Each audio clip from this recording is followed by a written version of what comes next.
Congratulations, Michigan DNR. Tremendous 100 years of history, tremendous passion of the employees, overcoming obstacles and realizing great results. And congratulations to all our partners and the citizens of Michigan who have supported the DNR through the years.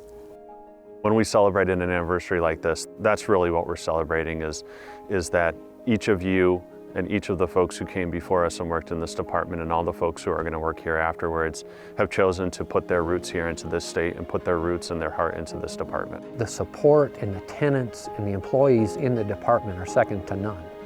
And they have a great degree of expertise and community engagement. You know, small towns and big towns and all over the state, all the way from Fort Wilkins down to Monroe, and they're real important members of communities throughout the state. It's our parks and recreation areas. It's our beaches on one of the Great Lakes. It's a pathway in a forest system somewhere. It's a game area in southern Michigan that someone has hunted in their entire life. Michigan, with its share of the Great Lakes and our 11,000 inland lakes and streams, has about 50% of all the surface acres of fresh water in the United States. Michigan has an abundance of natural resources. We have lakes, we have streams, we have forests, we have state parks. So that's what makes it unique. There are all these different ways that the public finds and benefits from the programs that we offer. It's a great grounding. And as you become unattached, remember, your feet are attached to the ground, and that ground doesn't change. And you can be in natural resources and get that respite and that calmness and that direction. That alone clearly gives Michigan a position, a stature, based on this huge resource.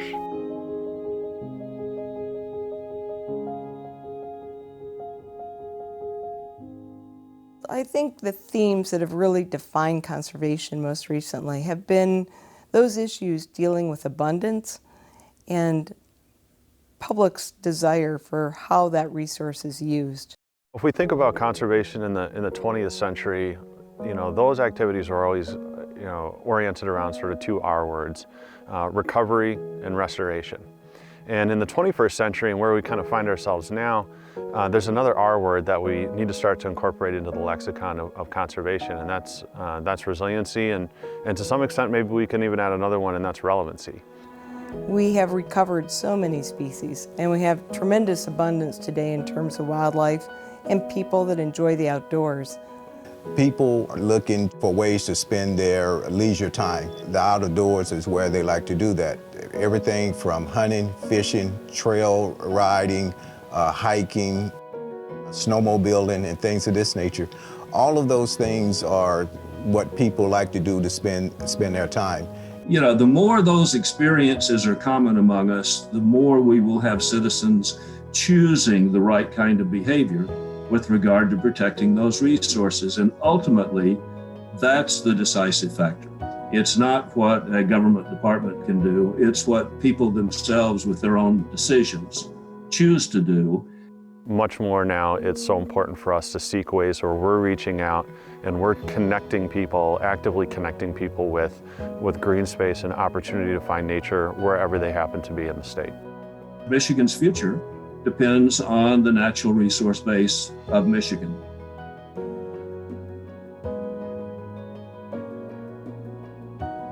It is the area where we still come together, where we care about the natural resources of this country. Regardless of where you stand politically, when it comes to your natural resources, when it comes to water, when it comes to fish, when it comes to wildlife, when it comes to state parks, people support those. It's not about seats in the House or seats in the state Senate. It's not about who gets to be governor. It's about what's good for the second or third generation down the line that we're going to lead Michigan to. So I think it's incumbent upon all of us to be a bit flexible, to work with our citizens, to work with our elected officials, and help do that hard lifting to make sure that we have sustainable natural resource management. You know, true to the character of the people that work in the department, we've found a way to continue to sustain the work. We've been able to continue to lean into our priorities. We provide places for millions of people to, you know, not just continue their outdoor traditions, but one of the things we found through this pandemic is that there's been a reawakening of sorts in this state and I think across the country. I firmly believe that natural resources can be the foundation to solve most issues and be a forum to bring people together to solve problems. You can kind of leave the worry of the pandemic and everything that's going on with that behind and fall in love with nature again. And that's really reaffirming and should be reaffirming to all of us that in these moments of crisis, people are wanting to connect with the work that we do every day. Conservation issues are always changing and always ongoing. And we had a number of significant issues that we had some successes around and we had some failures around. And so on the success side, I'd say starting up invasive species programs. As the world gets smaller, invasives become more of a detriment to the conservation community and to the landscape itself. World shrinks, insects and diseases that exist elsewhere become very problematic in this state. We have a lot of different climatic conditions, we have unique geologies. So I think one of the big things that we've tried to do is really build on this idea of fully embracing and contextualizing our work against a backdrop of a changing climate and what that's going to mean for the places and the landscapes that we manage. Climate change is going to dominate resource management and much of human life over the next 100 years. There's no question that it's real. It's caused by humans. We're already feeling the effects. And that touches everything. One of the important things that we've done is to try and really put a strong marker down to say that this is an essential, this is the essential ingredient in our work and the common thread through everything that we do, whether it's forest management or fisheries management, wildlife management, parks, whatever it happens to be. It touches wildlife, it touches fisheries, it touches water quality, it touches the level of the Great Lakes, it touches, you know, there is not a part of anyone's life in Michigan that isn't going to be touched by climate change. You know, this idea of, you know, resiliency and managing in a context of climate change, someone needed to really start that work in earnest. And I think that's something that we've really tried to prioritize here in the department.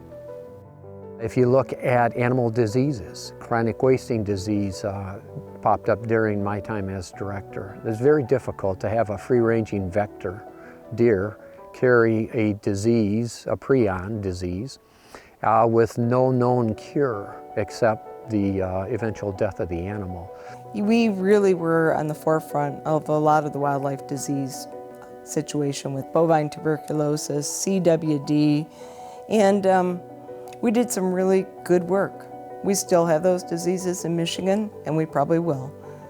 But we did a good job of trying to tamp them down at the beginning and create situations that were less risky for those disease and those vectors and appropriate responses. A lot of the templates we designed were used by other states all around the country. I don't think anybody can answer that question today in this, in this time and not point to the pandemic and the experience that we've had trying to manage and lead a department through what is probably the most profound domestic crisis that we've seen in this country since the Great Depression. It's changed the way that we work. It's changed the way that everybody is working. It's changed what recreation looks like. It is the ultimate disruptor event that none of us were anticipating or none of us were planning on. True to the character of the people that work in the department, we've found a way to continue to sustain the work. We've been able to continue to lean into our priorities. Well, the most disruptive thing was I actually, when I was director, I was asked to go to DEQ and participate in the Flint water crisis. And I bring that up because DNR played a fundamental role in helping respond to that by setting up emergency operation centers and by assuring that the state had a multitude of responses that were organized, well organized, and intersected with state police and the emergency operations center. So that took a lot of time, energy, and effort. Well, we went through a very, very significant economic downturn at the time when I was director. And while we knew that we were due for one, it was very difficult for our state. We were so dependent on the auto industry and the other industries that support the auto industry that it affects Michigan in a very significant way when we see recession. And so trying to work through that recession to get people employed and to have economic recovery at a time when we were losing a lot of revenue through loss of general fund support and even seeing a decline in hunter and angler numbers at that particular time was very difficult to manage.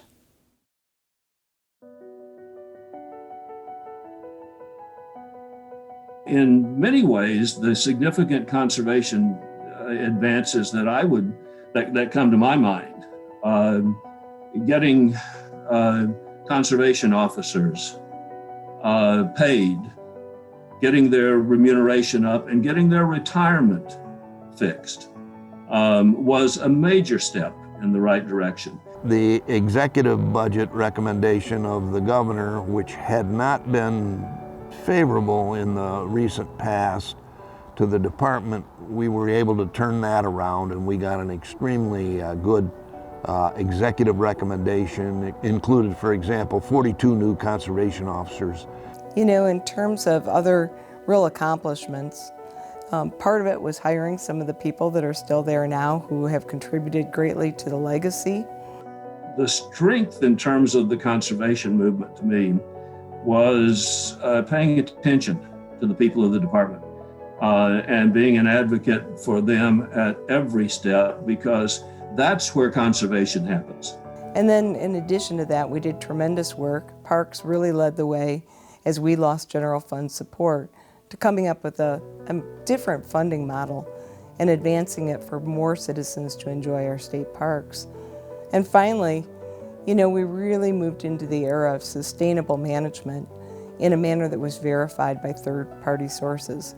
We had a ballot proposal passed while I was there in the Department of Natural Resources that gave the Department of Natural Resources and their biologists the role of managing the wildlife on the sound scientific management in the department. We became dual certified in our state forest and really broke down a lot of the barriers in the agency on how we were managing those forests. Tremendous effort, tremendous investment, and I think has served us well. Now our success, though, in that was we did put together top-notch scientific responses to that, and that is a success. Other successes that we had were things like having Belle Isle become a state park to provide access for those that can't travel long distance to the resource. I tried to make sure that we recognized that most of the people in Michigan lived in cities, and a whole bunch of them at that time lived in one city, and that we actually had an urban initiative. I think we may have been the first state DNR to actually have a coherent, planned urban initiative. That was really an effort to expand that conservation ethic. If you look at trails and the connectivity in the Iron Belt Trail, where the vision was if you roll out of bed in Detroit, you can go any place in the state and across the Upper Peninsula on trails. I think as this country become more diverse, I think what you're going to see is that you will lose support of those natural resources unless you begin to be more inclusive in getting more people outdoors and to participate in that. And so during my career, we did a couple of things. We built a state park right in downtown Detroit, right on the river in Detroit. It's called Milliken State Park. And the goal was to try to get more people of color, more inner city people involved in the natural resources, teach them about natural resources at the state park along the Detroit River, within the outdoor adventure center, and then have them to go explore the state parks throughout the state. If we don't continue to do that, if we don't continue to engage our urban areas, if we don't continue to diversify our users of our natural resources, I think you're going to lose support and you're going to end up with problems trying to finance and manage and take care of those facilities. That really has to be the fulcrum over which we leverage a lot of our future work, trying to expand those connections and expand that relevancy with as wide and as broad and as deep of an audience as we possibly can, because again, good conservation work isn't self-evident. It has to be a priority for everybody, and we can't ask folks to protect something that we've never given them an opportunity to know. And that's a real responsibility that we have here. At DNR, the decisions you make today have long-term impacts. So if you cut a forest, that forest may not come back into productivity for the next 40, 50, 60 years, depending on the time frames. As you look at introducing new species or stocking fish or making land purchases, those have generational impacts, and that's why the job was very rewarding. We would have 20 million visitors go into our state parks through a year with trails and lakes and boating and all of the activities that you could possibly think of. And that was a job that I really enjoyed doing. I would rank the DNR job as one that I absolutely loved, being the director, mostly because it gave me exposure to so many of our tremendous citizens in the state. However long I get to sit in this seat will have to be one of the most rewarding experiences of my life, because the work that we do, it really matters and it endures. We make improvements not just in quality of life for people who are residents or citizens today, but truly the decisions that we make and the good stewardship that we put on the ground, sustains for generations. We're standing in the middle of the Pigeon River Country State Forest. We just celebrated the 100th anniversary of this very special place a year ago. That doesn't happen by accident, and that doesn't happen within the scope of one person's career or one director's tenure. It is the culmination of all of that effort, and that's why we do this work, and that's why having this job is as rewarding as it is.